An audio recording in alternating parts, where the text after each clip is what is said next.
December 16, 1944, dawned with an uneasy quiet across the Ardennes forest, but for German commanders, the silence was deceptive.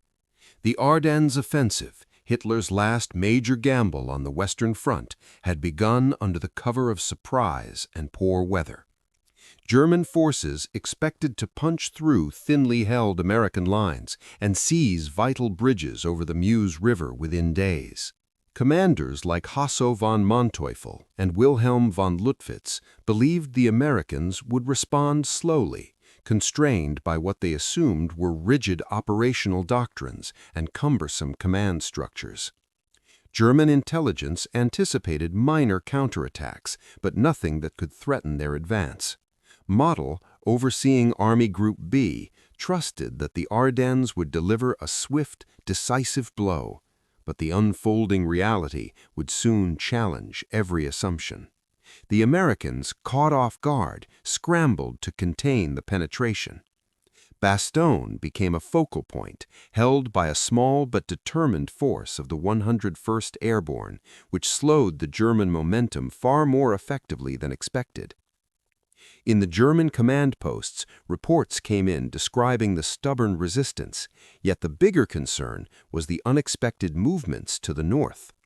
American forces were not just holding, they were repositioning, concentrating, and most strikingly, moving faster than German doctrine had predicted. By December 20th, German intelligence reported troubling activity. Columns of vehicles, artillery, and armor moving northward from the Saar region. Initially dismissed as minor troop shifts, the pattern soon became undeniable. Patton's Third Army, long thought to be engaged elsewhere, was disengaging 6 divisions and pivoting nearly 90 degrees to strike the southern flank of the Ardennes salient. For German commanders, this was almost inconceivable. Operational redeployment of this scale at such speed was something they had considered extremely difficult, a level of maneuvering they themselves had executed in the early Blitzkrieg campaigns of 1940. Seeing Americans match that speed caused disbelief and alarm in equal measure. Within the German command posts, discussions turned tense. How could the Americans accomplish such rapid movement in the middle of winter over snow-covered roads in terrain the Germans assumed would slow any mechanized army? Reports confirmed that entire divisions with tanks, trucks, and supporting artillery were moving as one coordinated force. Maps were scrutinized, courier reports compared, and radio intercepts decoded, yet the speed and cohesion of the Third Army defied expectations. The very assumptions underpinning German operational planning, rigid enemy doctrine, slow mobilization, predictable response times, were collapsing before their eyes. In the forests and villages of the Ardennes, German units encountered sporadic resistance from hastily reinforced American positions. Patton's movements were not just fast, they were precise. Every shift, every redeployment, and every armored column converged with an uncanny operational logic. Commanders like von Lüttwitz began to realize that what they were witnessing was not luck or improvisation, but the emerging operational maturity of the American Army. The Americans were demonstrating the ability to think, move, and coordinate at a scale previously considered uniquely German. Even as German forces pushed forward, their confidence eroded. The Ardennes gamble had been predicated on speed and surprise, but now those advantages were being mirrored back at them. Patton's pivot was creating the possibility of encirclement, threatening supply lines, and jeopardizing objectives that had taken weeks of planning. The initial disbelief gave way to uneasy analysis. Reports and aerial reconnaissance confirmed that American divisions were already converging on Bastogne, and German units were beginning to recognize that their timetable was slipping. By the end of this first phase, it became clear that the Germans were facing more than just resistance. They were confronting a fundamentally different reality. The Americans were not static or slow. They were capable of operational maneuvers at a scale and speed that German doctrine had underestimated. This revelation would shape every decision made in the coming days, forcing German commanders to rethink the capabilities of their adversary while still attempting to salvage the Ardennes offensive. The winter forests of Belgium were silent witnesses to a profound shift. The Americans, long underestimated, were proving that the operational gap favoring Germany earlier in the war was narrowing rapidly, and the consequences of that realization were only beginning to unfold. As the German commanders watched reports from the Ardennes filter in, the reality of Patton's maneuver began to sink in. By December 22, intelligence confirmed that the Third Army was not just repositioning piecemeal, it was executing a full operational-level redeployment, pivoting 6 divisions northward to strike the southern flank of the Ardennes salient. For generals like von Manteuffel and Model, this was unprecedented. They had expected American forces to react slowly, constrained by cumbersome communication and layered command structures, but the speed and cohesion of Patton's forces were staggering. Entire armored divisions moved over snow-covered roads, artillery units were repositioned in hours rather than days, and supply trains were synchronized to keep the momentum alive. The pace of the redeployment shocked German intelligence.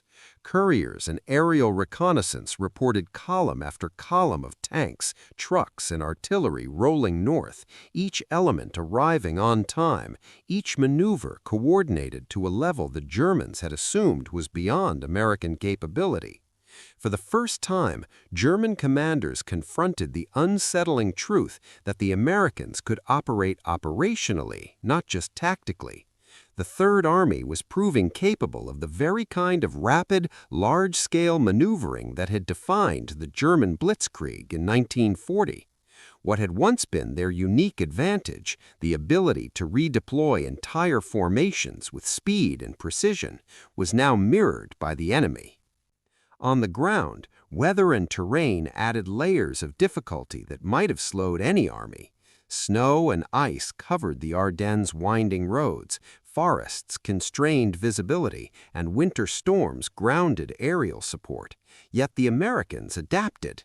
Engineers cleared paths for tanks, reconnaissance units scouted routes ahead, and armored divisions pressed forward with minimal delay.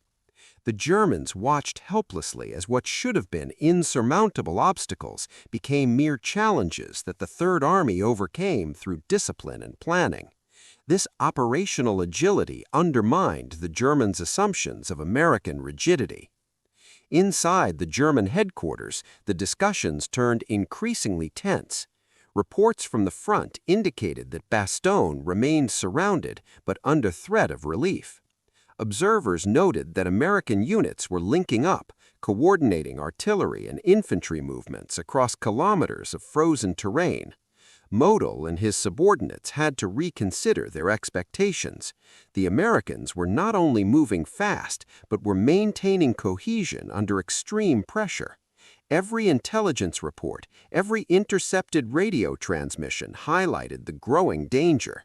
What had seemed like a distant counterattack was rapidly taking shape as a serious operational threat.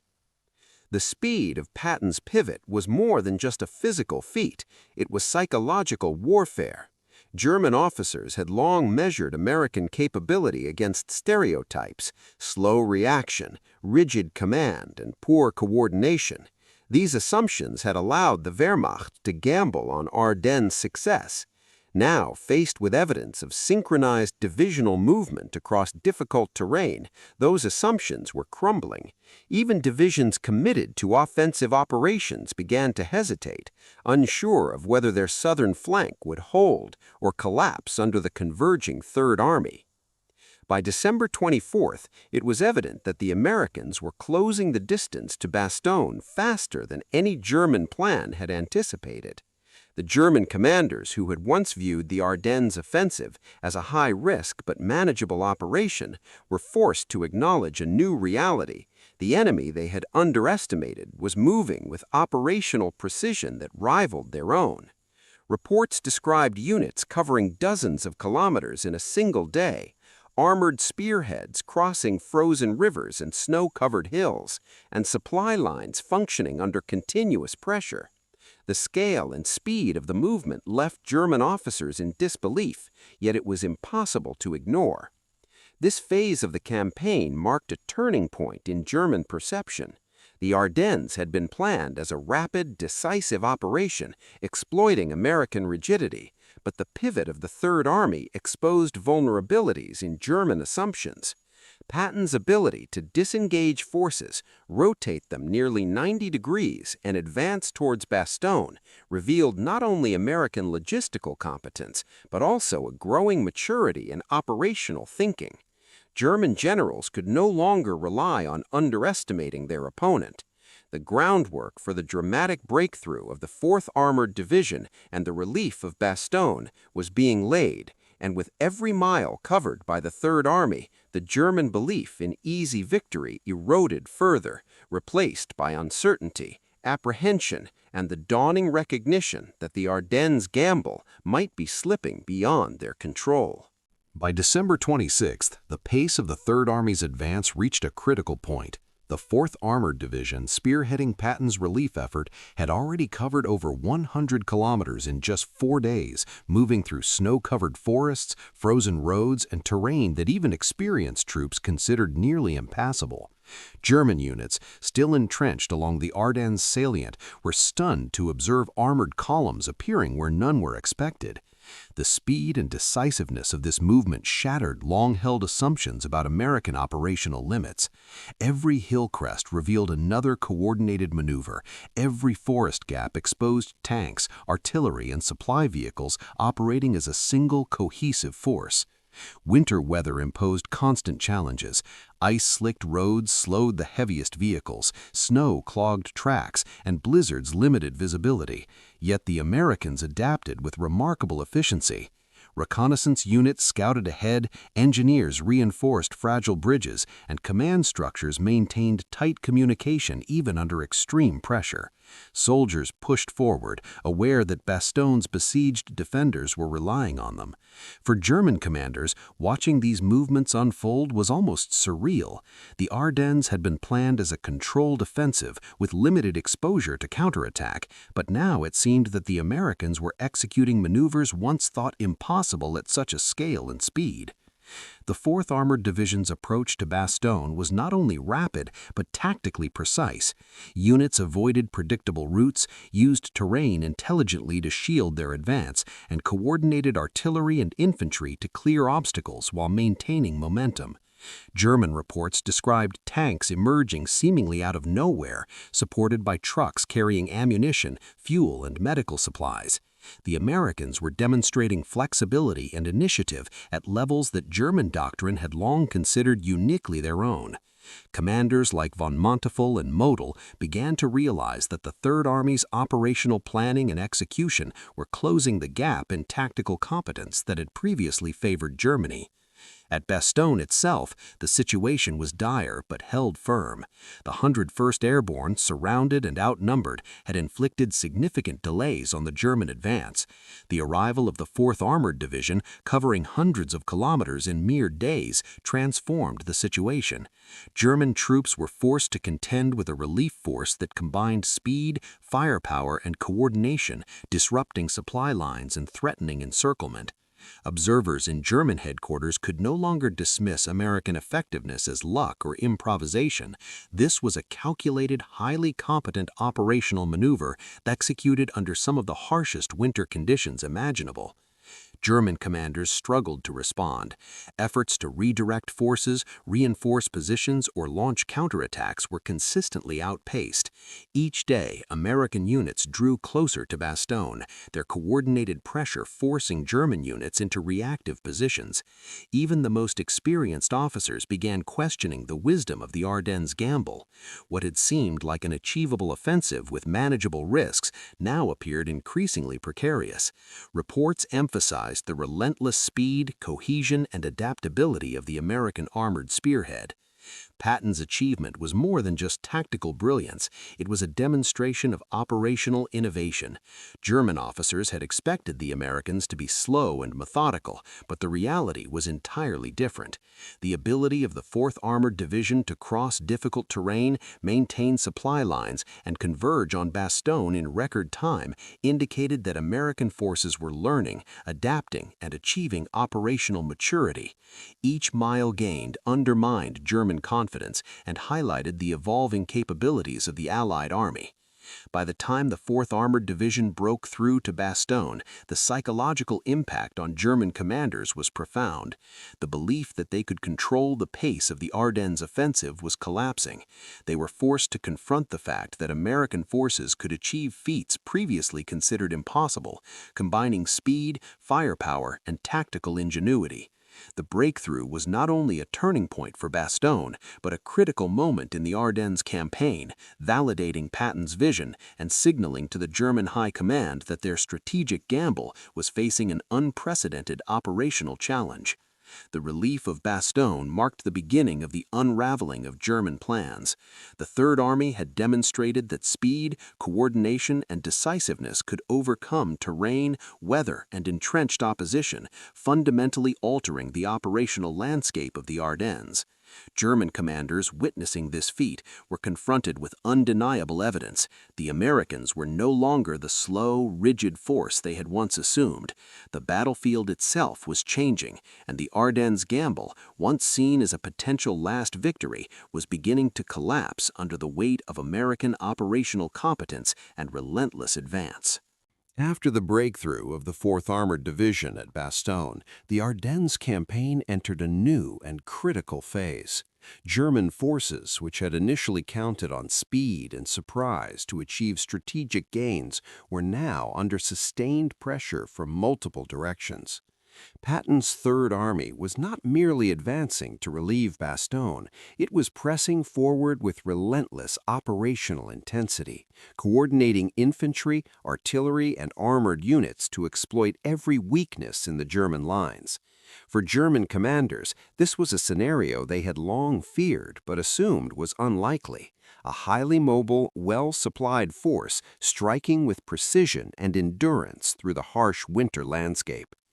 German attempts to respond were hampered by a combination of logistical strain and operational overextension.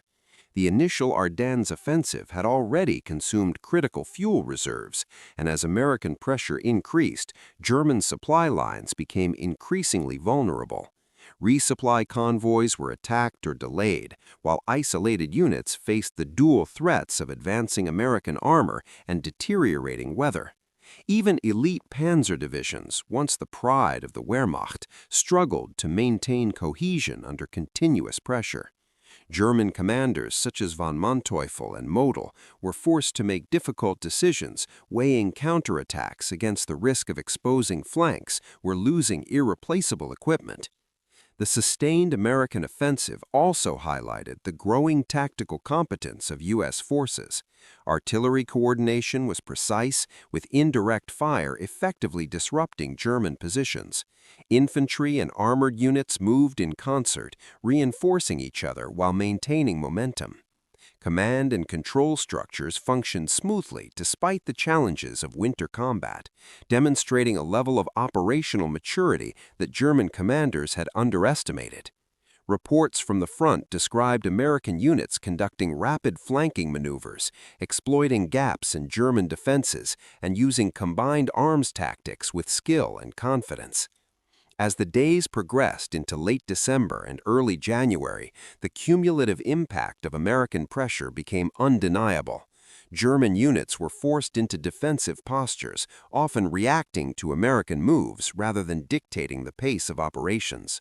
Counterattacks, where attempted, were piecemeal and easily contained, revealing limitations in German command flexibility under pressure. Supplies of fuel, ammunition, and reinforcements were increasingly inadequate, forcing some units to retreat or halt entirely. For Model, the very architect of the Ardennes offensive, the reality was stark. The operational initiative had shifted decisively into American hands. The psychological effect on German commanders was profound. Initial disbelief at American redeployment speed had evolved into grudging acknowledgement of tactical skill, and now into the troubling realization that their strategic gamble was failing. Each new report from the front reinforced a growing pattern. American forces could sustain offensive pressure in winter conditions, maneuver large formations with precision, and maintain operational cohesion even under extreme stress. The gap in organizational and operational competence that had previously favored Germany was closing rapidly, leaving the Wehrmacht in an increasingly vulnerable position. Even as German units attempted localized counterattacks, the overall momentum favored the Americans. The Third Army's advance forced German troops to fight on multiple fronts simultaneously, stretching their lines thin and creating openings for further exploitation. Communication difficulties, compounded by disrupted supply chains, further reduced German effectiveness. Commanders had to contend not only with battlefield realities, but also with the stark recognition that the American Army had evolved into a force capable of operational feats previously thought impossible. By mid-January, the combined effects of sustained pressure, logistical strain, and American operational competence forced the Germans to withdraw from key positions in the Ardennes salient. The failure to achieve objectives came at a high cost: irreplaceable armored units, exhausted personnel, and the collapse of their initial timetable. The Ardennes offensive, once viewed as a high-risk but potentially decisive operation, had turned into a costly strategic mistake. German commanders faced the undeniable truth that the Americans had achieved both tactical and operational parity, and in some cases superiority, in the winter of 1944-1945. This phase of the campaign underscored a profound shift in the balance of power on the Western Front. The sustained American offensive did more than relieve Bastogne. It demonstrated that operational excellence, combined with material superiority, could neutralize what had once been considered the Wehrmacht's unique advantages. For German generals, the evidence was inescapable. The Ardennes gamble had failed, not due to poor planning alone, but because they had underestimated the capabilities of an American army that had matured into a highly competent and adaptable fighting force. The consequences of this realization would reverberate through the final months of the European campaign, reshaping strategic calculations and confirming that the tide had irrevocably turned. By mid-January 1945, German commanders were forced to confront a reality they had long resisted acknowledging. The Ardennes offensive, intended as a bold stroke to disrupt Allied lines and force a negotiated peace, had instead exposed the growing capabilities of the American Army. Officers like Manteuffel, von Lüttwitz, and even Model himself could no longer dismiss what they had observed in the weeks following Bastogne. Initial disbelief at the speed and efficiency of Patton's redeployment gave way to grudging acknowledgement of American operational competence, and finally to a stark recognition that the Wehrmacht could no longer rely on the same assumptions that had governed earlier campaigns. The Third Army's lightning pivot, the rapid advance of the 4th Armored Division, and the coordination of infantry, artillery, and logistical support across frozen terrain demonstrated a level of tactical and operational skill that German commanders had long thought impossible for their opponent. Reports from the field described disciplined, adaptive units that could sustain offensive pressure under extreme winter conditions, maintain communication across long distances, and exploit openings in German lines with precision. Each success, each mile gained, reinforced the evidence that the Americans were no longer inexperienced or rigid. They had matured into an operationally competent fighting force capable of matching and in some cases exceeding German performance. This recognition had profound implications. The Ardennes offensive, once considered Germany's last chance to turn the tide in the West, had consumed precious armored divisions, fuel, and manpower while achieving little beyond temporary territorial gains. German losses, both material and human, were irreplaceable at this late stage of the war. Commanders faced the uncomfortable reality that their gamble had accelerated Germany's strategic decline, weakening positions across the Western Front and failing to achieve any decisive advantage. The very operation designed to secure a path to victory had instead underscored the growing gap in resources and organizational effectiveness between the Allies and the Wehrmacht. The psychological impact on German leadership was equally significant. Model, long regarded as one of Germany's most capable operational commanders, had to accept that American forces could execute maneuvers that mirrored the speed and decisiveness of German blitzkrieg tactics. Manteuffel and von Lüttwitz, who had initially assumed that American units were slow and predictable, were confronted with repeated evidence that operational rigidity was no longer a reliable assumption. The combination of American material superiority, tactical flexibility, and organizational maturity had created a force the Wehrmacht could no longer outmaneuver, outpace, or consistently defeat on the operational level. The lessons were clear and unavoidable. German officers recognized that the assumptions underpinning the Ardennes plan, rapid success, limited counterattack capability, and predictable enemy behavior, were catastrophically flawed.